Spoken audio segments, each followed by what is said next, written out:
وَإِنَّ اللَّهَ أَمَرَ الْمُؤْمِنِينَ، حضور فرماتے ہیں اللہ نے اہل ایمان کو بھی وہی حکم دیا ہے بما امر بہ المرسلین، جو اس نے اپنے رسولوں کو حکم دیا۔ اب یہاں دیکھیے کہ حضور سورہ مومنون کی ایک آیت کوٹ کر رہے ہیں، سورہ مومنین کی آیت نمبر 51 ہے، یا ایھا الرسل کلوا من الطیبات واعملوا صالحا، اے میرے رسولو پاکیزہ چیزیں کھاؤ اور عمل نیک کرو۔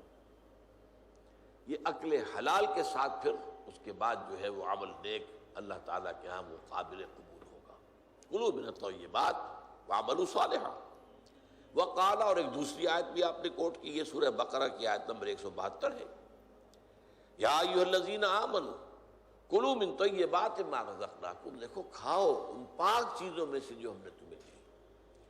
گویا کہ عقل حلال، رزق حلال، رزق طیب، حلال اور طیب، یہ ہے در حقیقت جس کا حکم دیا جا رہا ہے، رسولوں کو بھی دیا گیا اور اہل ایمان کو بھی دیا گیا۔ ثم ذکر، اب یہ ہے اس حدیث کا وہ ٹکڑا کہ جو لرزہ طاری کر دینے والا ہے۔ پھر حضور نے ذکر فرمایا الرجل، ایک ایسے شخص کا یطیل السفر، جو بڑا لمبا سفر کر کے آیا ہے۔ حدیث میں صراحت نہیں ہے لیکن گمان یہ ہے کہ یہ حج کا سفر ہے۔ ایک شخص دور دراز سے اور احرام باندھ کے آیا ہے، اور ظاہر بات ہے کہ اس زمانے میں سفر جو ہے، فرض کیجئے کوئی شخص مدینے سے چل کر آیا ہے مکہ حج کرنے کے لیے، تو 7 دن کا سفر تو اس کا ویسے ہی ہے اونٹ کے اوپر۔ اب کیا اس کا حال ہو جاتا ہوگا، احرام کی پابندیاں، نہاتا بھی نہیں ہے، مبادا کو بال ٹوٹ جائے، دم دینا پڑ جائے، اس حوالے سے اور انتہائی احتیاط کے ساتھ جو ہے، اور وہ چل رہا ہے اور 7 دن کا سفر کیا ہے، تو کیا حال ہوا ہوگا؟ کپڑے میلے بوسیدہ، احرام میلا اور بوسیدہ ہو گیا ہوگا، بالوں کے اندر جو ہے وہ پراگندہ ہوں گے بال، اب اس کے اندر جو ہے وہ چونکہ کوئی نہ کوئی تیل ڈالا گیا، نہ خوشبو ڈالی گئی، نہ اسے انہیں جو ہے دھویا گیا، تو فرمایا ثم ذکر الرجل یطیل السفر اشعث اغبر، بال پراگندہ بھی ہے اور غبار آلود بھی ہے، اونٹوں پر سفر کیا ہے۔ اور ظاہر بات ہے کہ قافلہ جب چلتا ہے اونٹوں کا، تو اگلا اونٹ جو ہے وہ جو خاک اڑاتا ہے وہ پچھلے اونٹ کی سواری کے اوپر آئے گی لازماً۔ گھوڑے جب دوڑتے ہیں تو ان کے سموں سے جو اڑنے والی خاک ہے وہ ظاہر بات ہے کہاں جاتی ہے، سواروں پر بھی آتی ہے۔ یمد یدیہ الی السماء، وہ اپنے دونوں ہاتھ اٹھاتا ہے آسمان کی طرف، یا رب یا رب، اے میرے پروردگار اے میرے پروردگار۔ اب اس میں میرے سامنے جو نقشہ آتا ہے وہ تو جبل رحمت۔ اب وہاں پہنچنے کے لیے لوگ بڑی محنتیں کرتے ہیں، یہ کہ وہ چھوٹی سی پہاڑی ہے، اس پر جانے کے لیے، اور وہ کہیں سب سے اونچی چوٹی پر پہنچ کر کوئی شخص ہاتھ اٹھا کر کھڑا ہے، یمد یدیہ الی السماء یا رب یا رب، یا فرض کیجئے کہ وہ بیت الحرام میں ہے، مسجد حرام میں ہے، خاص خانہ کعبہ کے سامنے پکار رہا ہے اللہ، وَمَطْعَمُهُ حَرَامٌ، حال یہ ہے کہ جو اس کا کھایا ہوا ہے پیٹ میں وہ حرام ہے، وَمَشْرَبُهُ حَرَامٌ، اور جو اس کا پیا ہوا ہے وہ بھی حرام ہے، وَمَلْبَسُهُ حَرَامٌ، اور جو اس کا لباس ہے احرام، بہت قیمتی تولیوں کا وہ جو احرام ہے وہ بھی حرام کی کمائی سے آیا ہے۔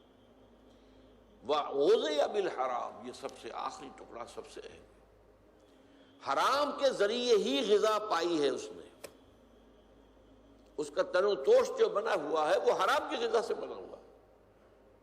فَأَنَّىٰ يُسْتَجَابُ لِذَٰلِكَ، تو اس شخص کی دعا کیسے قبول ہے؟ قبولیت دعا کے اندر سب سے بڑی رکاوٹ عقل حرام۔ آپ دعا کرتے رہے اللہ سنے گا ہی نہیں۔ انا یستجاب، کہاں سے کیسے قبول کیسے ہو؟ وہ تو تم خود اپنی اس دعا کے راستے میں سب سے بڑی رکاوٹ ہو۔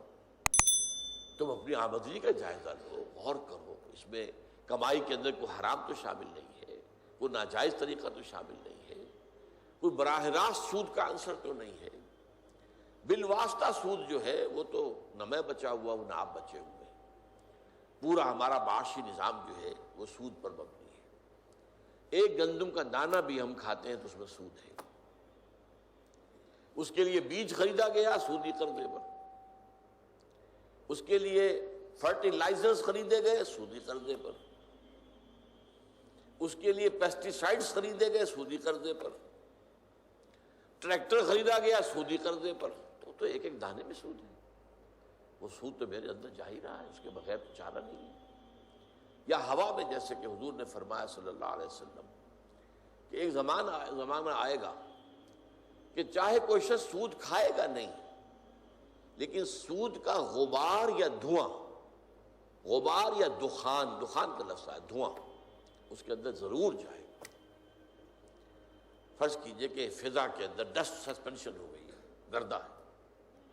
اب ظاہر بات ہے سانس تو آپ کو لینا ہے، سانس تو لینا چھوڑ نہیں سکتے، آپ مر جائیں گے، کیسے ہوگا؟ سانس کے ساتھ غبار لازم بن جائے گا، اندر پھیپھڑوں میں جائے گا، کوئی آپ کو روکنے کا کوئی ذریعہ آپ کے پاس نہیں. یا کہیں جو دھواں بھر گیا ہے، فرض کی جیسے آگ لگتی ہے بڑی اونچے ہوٹلوں کے اندر، 14ویں منزل کے اوپر آگ لگی ہے، کمروں کے اندر دھواں بھر گیا، کہاں جائے لوگ؟ 14ویں منزل سے چھلانگ لگائیں تو ویسے ختم، ہڈیاں اس کا چورا ہو جائے گا. بہرحال جو بھی شکل جو بیتتی ہے، تو سانس تو لینے پر مجبور ہے، جب تک بھی سانس آئے تو دھواں اندر جائے گا. یہ دور وہ ہے کہ جس کی فضا میں سود موجود ہے، اور وہ فضا کے اندر جو سود ہے وہ ہم سانس لے رہے ہیں تو ہمارے اندر جا رہا ہے. اس پہلو سے بالواسطہ انڈائریکٹ سود سے تو آج کوئی بھی بچا ہوا نہیں. البتہ ڈائریکٹ سود جو ہے وہ تو ظاہر بات ہے کہ آپ کی مرضی سے ہے. آپ نے سودی قرضہ لیا ہے اپنا کاروبار بڑھانے کے لیے. بھائی جتنی پونجی تمہارے پاس ہے اس سے کاروبار کرو. اگر بہت تھوڑی پونجی ہے تو سر پر اٹھاؤ کوئی ٹوکری پھل کی اور بیچو. اگر اس سے زیادہ ہو جائے تو چلو کوئی ریڑھی لے لو، اس سے زیادہ ہو جائے کھوکا بنا لو، اس سے زیادہ ہو جائے دکان بنا لو، اس سے زیادہ ہو جائے ایکسپورٹ امپورٹ کرو. لیکن رہو اپنی چادر کے اندر جو تمہاری اپنی پونجی ہے. بینک سے قرض لے کر اپنا کاروبار پھیلانا یہ تو تمہارا اپنا انٹینشنل، تمہارے اپنے چوائس کا فیل ہے، اس پر تم پکڑے جاؤ. مکان ہے، بڑی عالیشان کوٹھی بنانی ہے، عالیشان محل بنانا ہے، قرض لیا. زندگی گزارنے کے لیے چھت میسر ہو سر کے اوپر، گزارا کے قابل سکونت آپ کے پاس ہو تو بہت ہے. ہمیشہ تو نہیں رہنا تم یہاں. ایک وقت آئے گا کہ چاہے وہ محل ہو، چاہے وہ ڈیفنس کا جو بنگلہ ہو، کئی کروڑ کا نکلنا تو پڑے گا، جانا تو پڑے گا قبر کے اندر. لہذا یہ اگر بینک کے سود سے آپ نے یہ کام کیا، یا جیسے کہ کہہ دیتے ہیں کہ ایک شخص کو گریچوٹی ملی ہے، وہ ریٹائرمنٹ کے بعد یہ ہوا ہے وہ ہوا ہے، اب اگر وہ کسی اور کو دیتا ہے کاروبار کے لیے تو لوگ کھا جاتے ہیں. اپنے گھر میں رکھتا ہے تو ختم ہو جائے گا، رفتہ رفتہ اس کی قیمت بھی کم ہو جائے گی، وہ کھائے گا تو ختم بھی ہو جائے گا. تو کیا کریں، یہ مجبوری ہے. لہذا بینک میں سود کے اوپر رکھ دیا، سود کھا رہے ہیں، ختم نہیں. تمہارے پاس ضمانت ہے کہ جب تک تمہارے پاس یہ رقم ختم نہیں ہوتی اس سے پہلے تم مر جاؤ گے یا نہیں ہے؟ کھاؤ اس کو. یا اور کچھ نہیں کر سکتے، بڑا کاروبار نہیں کر سکتے، اپنے مکان کے باہر کی بیٹھک کے اندر کوئی چھوٹی سی دکان لگا کر بیٹھ جاؤ کریانے کی، صبح سے شام تک گزارے کے مطابق مل جائے.